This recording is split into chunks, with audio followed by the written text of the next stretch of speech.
السلام عليكم daawadayaal barnaamijkan aan idin soo gudbin doono waxa iska kaashaday First Step iyo Xidig Television. Barnaamijkan waxa la yiraahdaa First Step talaabada koowaad. Ma ogtahay in dumarka uurka leh ama mar dhow umulay ay ka qayb qaadan karaan program la yiraahdo talaabada koowaad ama loo yaqaano First Step. Markaad ka qayb qaadanayso programkan waxaad helaysaa kalkaaliso kaaga jawaabta wixii su'aalaha ee aad qabto. waxay ku siinayaan akhbaar ku saabsan horumarinta caafimaadkaaga dhalmada ka hor iyo kadib iyo kobcinta dhallaankaaga. Sidoo kale waxaa balanta kula joogi kara qofka doonto oo aad jeceshahay inuu ku caawiyo. Barnaamijkan waa mid aad adigu ikhtiyaar u leedahay inaad ka qayb qaadato, balse waxaad ogaataa inuusan wax qarash ah kaaga bixi doonin. waxaa laga yaabaa in qofku weydiiyo ama aad isweydiiso maxay tahay sababta aan uga qayb qaadanayo barnaamijkan maadaama aniga iyo dhallaankayga aan ballan ku leenahay dhakhtarkayga. Kalkaalisadu waxay ku siinaysaa akhbaar dheeraad ah oo xoojisa midda dhakhtarkaagu kuu sheegayo. Waxay kalkaalisadu leedahay takhasus khaas u ah xagga naasnuujinta dhallaanka iyo caafimaadka hooyada. waxay ku siinaysaa waqti adiga khaas ku ah si ay u ogaato baahida guud iyo tan gaareed, taasoo u sahlaysa inay ku siiyaan akhbaar loogu talagalay adiga iyo reerkaaga oo kaliya kuna habboon qaabka aad wax u barato ama u fahanto. Kalkaalisadu waxay kale oo khibrad u leedahay inay kugu xiriiriso macluumaad kale oo ka caawin kara barbaarinta dhallaankaaga. xiriirka adiga iyo dhallaanka wuxuu bilowdaa markuu ubucdaada ku abuurmo. waqtiganna waxaad mari doontaa xaalad ka duwan oo noloshaada iyo dhallaankaagaba la soo wajahi doonta. Kalkaalisadu waxay kaala hadlaysaa habkii aad u dhisi lahayd xiriirkiina iyo sidaad kor ugu qaadi lahayd aqoonta ama waxbarashada dhallaankaaga. waxaa laga yaabaa in qofku weydiiyo maxay tahay sababta aad uga walacsan tahay horumarka dhallaankaaga maadaama uu aad u yar yahay. cabirka maskaxda dhallaanka wuxuu labanlaabmaa markay gaadhaan sanad.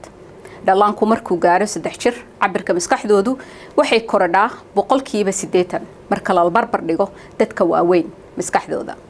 dhallaanku markuu gaaro 5 jir maskaxdoodu si ku dhawaad buuxda ayay u korodhaa. sidaa darteed aad ayay muhiim u tahay in waalidku barto siday u horumariyaan kobcinta dhallaankooda intay uurku jiifta yihiin iyo markay dhashaan kadibba, waayo waalidku waxaan ognahay inuu yahay macalinka koowaad ee dhallaankooda. waxaa laga yaabaa inuu qofku weydiiyo maxay kalkaalisadu kuu qabataa markay guriga kuugu booqato. marka ugu horeyso waxay kalkaalisadu kuu qabanaysaa ballan waqtiga adiga aad firaaqada leedahay. waxay sidoo kale kuu ballaminaysaa qof afkaaga hooyo kugula hadlo. sida caadada ah ballanta booqashada waxay qaadanaysaa muddo saacad ah. kalkaalisadu waxay kaaga jawaabaysaa wixii su'aal ah ee aad qabto. sidoo kale waxay kula wadaagaysaa akhbaar laga fisho oo ku saabsan caafimaadkaaga iyo dhallaankaagaba. maxay yiraahdeen waalidkii ka qayb qaatay barnaamijkan lana kulmay kalkaalisada? mid ka mid ah markii la wareystay waalidiinta waxay tiri uurkaygu wuxuu ahaa mid naftayda khatar geliya. markaan dhalay kadibna waxaan la kulmay stress maadaama ay ahayd markii iigu horeysay ee aan noqday hooyo. waxay kalkaalisada ii ahayd qof aan weydiin karo wax walba, waxyaabo yaryar marka laga reebo dhakhtarkayga. kalkaalisada waxay iga caawisay inay siisay akhbaar caafimaad oo kala duwan. waxayna igu xiriirisay macaamiil kala duwan oo iga caawiyay sidaan ugu guuleysto hooyanimada wiilkayga.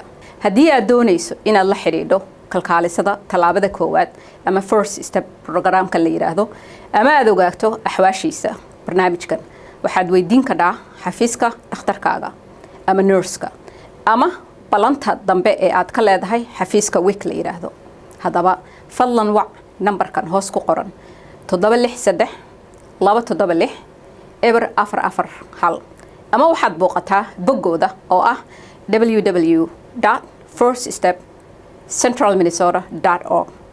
waxaad helaysaa qof kuu turjuma haddii aad u baahato. daawadayaal waxaan rajaynayaa in akhbaartan aan hadda idiin soo gudbinay aad ka faa'iideysan doontaan. intii aan mar kale ka kulmi doono waxaan idiin rajaynayaa maalin wanaagsan. assalaamu calaykum.